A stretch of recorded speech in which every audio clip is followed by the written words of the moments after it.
Assalamualaikum warahmatullahi wabarakatuh. Dalam kesempatan kali ini, kita akan belajar menerapkan ilmu tajwid pada Al-Quran, Quran Surat Al-Baqarah ayat keempat. Yang berbunyi, A'udzu billahi minasyaitonir rajim. Bismillahirrahmanirrahim. Walladzina yu'minuna bima unzila ilaika wa ma unzila min qablik wa bil akhirati hum yuqinun. Nah, baiklah, kita perhatikan per kalimat di sini walladzina, wal di situ ada alif lam, yang mana alif lam terbagi ke dalam dua bagian. Yang pertama ada yang disebut dengan alif lam syamsiah dan yang kedua ada alif lam qamariyah. Adapun cara membacanya, alif lam syamsiah dibaca idgham atau memasukkan, alif lam qamariyah dibaca idhar atau dibaca jelas. Kita perhatikan di sini huruf alif lam syamsiah itu ada 14 dikumpulkan dalam kalimat Tibthum masil rahman tapuzdib dani'am da'su azonni jur syarifan lil kiram. Nah, itu adalah kumpulan-kumpulan huruf alif lam syamsiah. Kita perhatikan di sini alif lam bertemu dengan huruf da. Ya, ini maka kalau misalkan ada alif lam bertemu dengan huruf syamsiah yaitu da, maka ini cara membacanya adalah harus diidghamkan. Selanjutnya di sini kita perhatikan ya mati sebelumnya berharokat kasroh, ini namanya adalah mad tobi'i atau disebut dengan mad asli. Cara membacanya yaitu dua harokat. Huruf mad tobi'i itu ada 3. Yang pertama, apabila ada alif mati sebelumnya berharokat fathah, apabila ada waw mati sebelumnya berharokat domah, dan apabila ada ya mati sebelumnya berharokat kasroh. Inilah disebut dengan huruf mad tobi'i atau mad asli. Selanjutnya di situ ada waw sukun, sebelumnya ada huruf yang berharkat domah. Ini adalah mad tobi'i atau mad asli, dibaca 2 harokat. Nah, ini huruf-huruf mad tobi'i yaitu alif, waw, dan ya. Nah, kalau misalkan di sini di kalimat yu'minu, nah itu adalah huruf mad tobi'inya adalah huruf waw. Selanjutnya bima unzila. Nah, kita lihat yang di garis bawah itu namanya adalah mad jaiz munfasil. Nah, ketika ada huruf mad tobi'i di situ di depannya ada hamzah, itu namanya adalah mad jaiz munfasil. Apa artinya mad? Panjang, jaiz itu boleh, dan munfasil itu terpisah. Oke, kita jelaskan mengenai mad jaiz munfasil. Di situ di dalam kalimat bima unzila. Oke, di situ terdapat 2 kalimat. Ya. Di situ terdapat 2 kalimat. Yang mana dalam kalimat pertama di situ ada huruf mad. Mana huruf madnya? Yaitu alif. Alif mati sebelumnya berharokat fathah itu namanya huruf mad. Ya, huruf mad tobi'i. Bertemu dengan huruf hamzah. Mana huruf hamzah? Nah, itu ya kalau kita sebutkan alif. Nah, alif itu ketika dikasih harkat itu hamzah ya. Di sini alif berharokat domah itu namanya hamzah. Di sini berarti huruf mad bertemu dengan huruf hamzah. Nah, ini adalah syarat apa? Syarat mad jaiz munfasil ya, dibacanya ini 2 harokat, mad jaiz munfasil. Bisa juga 3 harokat ya, karena kan jaiz itu boleh. Wenang-wenang saja ya. Bisa 3, bisa 2. Dalam kalimat terpisah. Jadi bertemu huruf mad dan hamzahnya itu dalam kalimat terpisah. Yang mana kalimat terpisah di sini? Di sini ada kalimat bima dan ada kalimat unzila. Itu beda kalimat ya. Ma unzila. Nah, itu adalah beda kalimat. Jadi bertemu antara huruf mad tobi dengan hamzahnya itu dalam pisah kalimat ya. Kalimat terpisah. Nah, inilah ya istilah dari mad jaiz munfasil, karena munfasil di sini artinya adalah terpisah. Oke, perhatikan di sini ya. Nah, hamzah. Di sini kalimat pertamanya bima dan kalimat keduanya adalah unzila. Oke, seperti itu ya mengenai mad jaiz munfasil. Selanjutnya di situ ada nun sukun, yang mana nun sukun itu terbagi ke dalam 4 bagian. Ada yang termasuk idhar, idgham, iqlab, ikhfa. Bagian-bagiannya ya, bagian dari hukum nun mati dan tanwin. Kita perhatikan di situ dalam kalimat unzila. Nah, di situ ada nun mati bertemu dengan huruf zai, yang mana huruf zai itu adalah termasuk kepada huruf-huruf ikhfa. Nah, kita perhatikan di sini huruf ikhfa ada 15. Apabila nun mati bertemu dengan huruf ikhfa, maka ini cara membacanya samar dan dengung, ya. Unjila samar, unjila mendengung, unjila. Nah, jadi menjadi suara ketika menyebutkan nun sukunnya itu terdengar n atau terdengar ang, ya. Dibacanya boleh 2 harkat, boleh 3 harkat. Unjila, unjila. Nah, seperti itu ya. Itu namanya ikhfa. Dibacanya samar dan dengung. Ini ya, nun mati bertemu dengan huruf zai. Oke. Selanjutnya di situ ada ya mati sebelumnya berharokat fathah. Ini namanya huruf lin ya. Yang mana huruf lin itu rumusnya apabila ada ya mati atau waw mati sebelumnya berharokat fathah, ini adalah huruf lin. Dan dibacanya pendek ya, dibacanya lunak dan dibacanya pendek. Ilai, ilai, ilaika, ilaika. Nah, dibacanya selewat ya, karena ini adalah pendek bacaannya. Ilaika. Nah, seperti itu. Ini madlin ya. Madlin ini ketika di akhir kalimat, ketika wakob ya, apabila huruf lin terjadi di akhir kalimat dan huruf terakhirnya, huruf setelah huruf linnya itu disukunkan. Maka ini membacanya madlin dan dibacanya 2, 4, sampai 6 harokat. Ini. Oke, selanjutnya kita perhatikan di sini unzila. Nah, ini adalah pembahasan yang tadi ya. Ini adalah mad jaiz munfasil. Kenapa disebut dengan mad jaiz munfasil? Nah, di sini karena bertemunya huruf mad tabi'i dengan huruf hamzah dalam kalimat terpisah. Mad artinya panjang, jaiz artinya boleh, terpisah ya. Munfasil itu artinya terpisah. Nah, ini ya, wama unzila kita bahas kembali. Wama unzila ini adalah terdiri dari 2 kalimat. Kalimat pertama ma, kalimat kedua unzila. Ini ma, huruf mad, unzilanya adalah di sini di awal kalimatnya itu ada huruf hamzah. Jadi bertemunya huruf hamzah bertemunya huruf mad dengan hamzah dalam kalimat terpisah. Ini adalah mad jaiz munfasil. Terpisah ya dalam 2 kalimat. Oke, selanjutnya unzila di situ masih dibaca ikhfa ya, dibacanya samar, dibacanya dengung karena nun bertemu dengan huruf zai. Zai itu termasuk kepada huruf ikhfa. Apabila ada nun mati bertemu dengan huruf ikhfa yaitu zai, maka dibacanya samar dan dengung, dan ketika menyebutkannya itu terdengar suara an dan suara ang. Unzila ya. Nah, kalau dibahas lagi ikhfa itu ada 3. Yang pertama ikhfa akrob, ausat, dan abad. Insya Allah nanti di pertemuan selanjutnya akan membahas bagian-bagian ikhfa.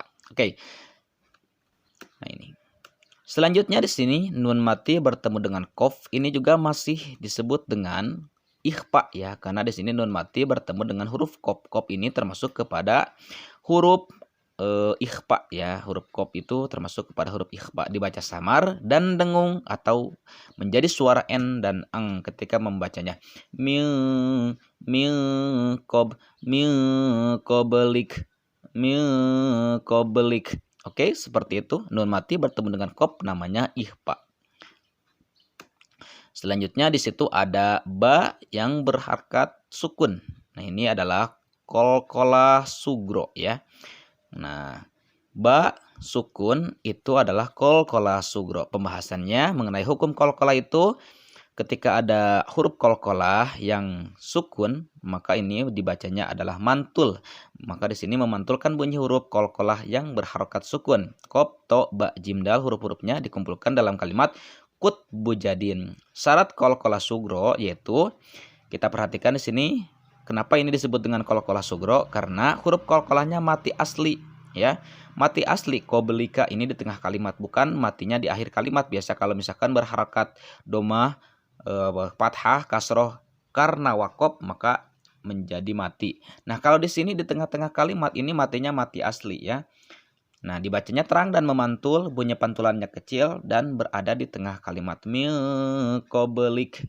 Ya, nah ini matinya mati di tengah kalimat dan matinya mati asli. Namanya qalqalah sugro, cara membacanya memantul tetapi tidak memantul tidak terlalu mantul seperti qalqalah kubro. Nah, ini ya bedanya di sini. Kalau ini mantulnya mantul kecil, kalau nanti ketika menemukan huruf qalqalahnya di akhir kalimat, maka itu mantulnya mantul secara memantul banget ya. Nah, seperti itu. Oke, selanjutnya di sini ada alif lam. Alif lam terbagi ke dalam dua bagian, alif lam samsiah, alif lam qamariyah. Dibaca, kalau alif lam samsiah dibaca idgham, alif lam qamariyah dibaca idhar. Nah, kemudian huruf alif lam qamariyah ada berapa? Alif lam qamariyah sama ada 14 ya, karena huruf hijaiyah yang 28 itu dibagikan ke dalam dua, yang mana alif lam samsiah dan alif lam qamariyah. Alif lam samsiah 14, alif lam qamariyah pun juga 14. Oke. Nah, di sini kumpulan-kumpulan huruf alif lam qamariyah yaitu ibgi hazzaka wa khaf aqimah. Di sini berarti apa? Di sini ada alif lam bertemu dengan huruf alif lam qamariyah yaitu huruf hamzah ya. Nah, alif lam bertemu dengan huruf hamzah. Oke, selanjutnya di situ ada hamzah ya, alif. Maksudnya di sini alif ya berharokat fathah berdiri itu namanya hamzah ya. Nah, ini mad badal namanya ya. Nah, jadi bedanya ketika mad tobi dengan mad badal itu kita lihat di huruf awalnya. Apakah huruf awalnya itu huruf hamzah atau bukan, atau huruf mad ya, maksudnya huruf awalnya itu huruf mad atau bukan. Kalau misalkan awalnya huruf mad, maka ini mad badal. Nah, seperti kita lihat di sini akan dibahas mengenai mad badal. Di sini mad badal huruf hamzah, di atasnya ada harkat fathah berdiri ya. Nah, ini hamzah yang di atasnya ada harkat atau fathah berdiri. Mengenai mad badal kita artikan ya secara bahasa dan secara istilah. Kalau mad badal secara bahasa, mad itu panjang, badal itu artinya pengganti ya. Badal itu pengganti. Kalau misalkan secara istilah, kaidah panjang yang terjadi karena mengganti hamzah yang sukun. Ya. Hamzah yang kedua dengan huruf mad. Nah, seperti apa maksudnya? Kita perhatikan lagi. Dalam A di situ ada tertulis yang pertama ya. Jadi seolah-olah kalau misalkan kalimat sebelumnya ini ya, sebelum diubah atau sebelum diganti dengan fathah berdiri, awal mulanya seperti ini. Di sini ada hamzah yang pertama dan ada hamzah yang kedua. Hamzah yang pertama itu berharokat fathah dan hamzah yang keduanya berharokat sukun. Oke, seperti apa? Nah, ini ya. Yang pertama hamzahnya berharokat fathah itu bertemu dengan hamzah sukun. Nah, ini ya, yang keduanya hamzah sukun. Oke, kita perhatikan yang hamzah sukun. Yang hamzah sukun ini diganti dengan huruf mad ya. Nah, diganti dengan huruf mad. Jadi kalau yang namanya huruf mad berarti kita lihat karena di sini adalah hamzah ya. Maka di sini berarti kita perhatikan huruf madnya adalah huruf hamzah. Itu apabila ada alif mati sebelumnya berharokat fathah, itu namanya huruf mad. Nah, huruf mad itu apa? Huruf mad itu adalah mad tobi'i ya. Yang mad tobi'i jumlahnya 3, alif, waw, dan iya. Nah, kita lihat huruf mad tobi'inya di sini adalah apa? Di sini adalah alif. Nah, ini jadi awalnya seperti itu tulisannya mad badal ya. Nah, mad badal A itu awal mulanya itu kalimat sebelumnya ada hamzah yang berharokat fathah, kemudian bertemu dengan hamzah sukun. Nah, kita bahas yang hamzah sukun ya. Nah, yang dibulat di sini. Kaidah panjang yang terjadi karena mengganti hamzah yang kedua dengan huruf mad. Jadi hamzah kedua ini kita ganti dengan huruf mad. Huruf madnya apa? Huruf madnya adalah huruf mad ini. Alif ya. Yang namanya huruf mad itu alif mati sebelumnya berharokat fathah ya. Huruf mad tobi itu. Nah, gitu. Nah, kemudian setelah itu huruf mad tobinya itu diganti ya, cara penulisannya dengan apa?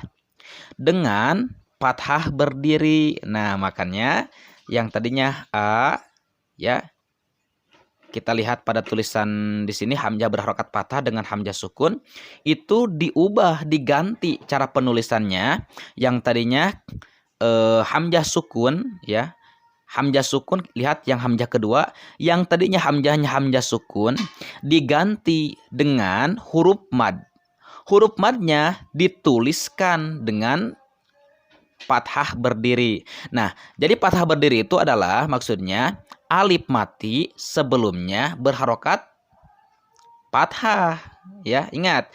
Jadi penulisan fathah berdiri itu ya, penulisan fathah berdiri itu sama halnya alif mati sebelumnya berharokat fathah. Nah, inilah ya yang disebut dengan mad badal. Oke. Kalau misalkan kita belum paham, insya Allah nanti ada pertemuan selanjutnya lagi. Mudah-mudahan dengan terus akan dibahas masalah mad badal, ini akan semakin mengerti seperti apa mad badal. Nah, inilah salah satu contohnya ya. Nah, mad badal itu seperti itu. Kita lihat lagi pada pengertiannya secara bahasa dan secara istilah ya. Dan cara merubahnya atau menggantikannya seperti yang sudah dijelaskan. Oke, seperti itu ya mengenai mad badal. Nah, ini mad badal itu alif mati sebelumnya berharokat fathah diganti ya cara penulisannya dengan fathah berdiri, atau huruf madnya diganti dengan fathah berdiri. Oke. Selanjutnya di situ ada mim mati bertemu dengan huruf ya. Hukum mim mati ada 3. Yang pertama idgham mutamasilen, yang kedua ihfa sapawi, dan yang ketiga idhar sapawi. Kita perhatikan di sini yang idhar sapawinya, karena kenapa? Karena di situ mim mati bertemu dengan ya. Sedangkan huruf ya itu adalah termasuk kepada huruf idhar sapawi. Nah, maka cara membacanya adalah jelas ya. Hum, jelas mimnya. Hum. Nah, oke, seperti itu. Selanjutnya di sini ada yu, ada waw mati sebelumnya berharokat domah. Ini tidak asing lagi, namanya adalah mad tobi'i atau mad asli. Cara membacanya atau dibaca 2 harokat.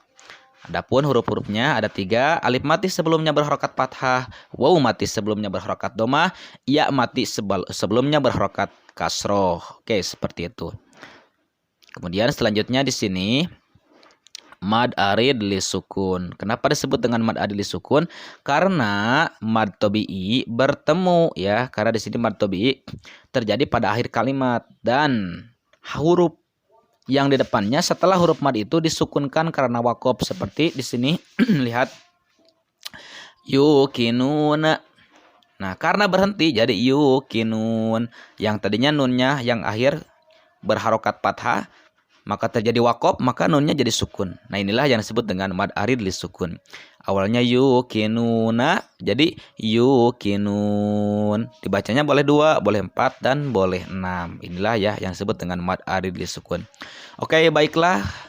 Sekian dulu pembahasan mengenai cara menerapkan ilmu tajwid pada Al-Quran di Quran surat Al-Baqarah ayat keempat. Mudah-mudahan video ini sangat bermanfaat dan kita lebih memahami betul-betul mengenai istilah tajwid atau cara menerapkan tajwid ya dalam Al-Quran. Oke, mudah-mudahan kita semua bisa mengamalkan Al-Quran ya, kita bisa membaca, mengamalkan dalam kehidupan sehari-hari. Oke, terima kasih. Assalamualaikum warahmatullahi wabarakatuh.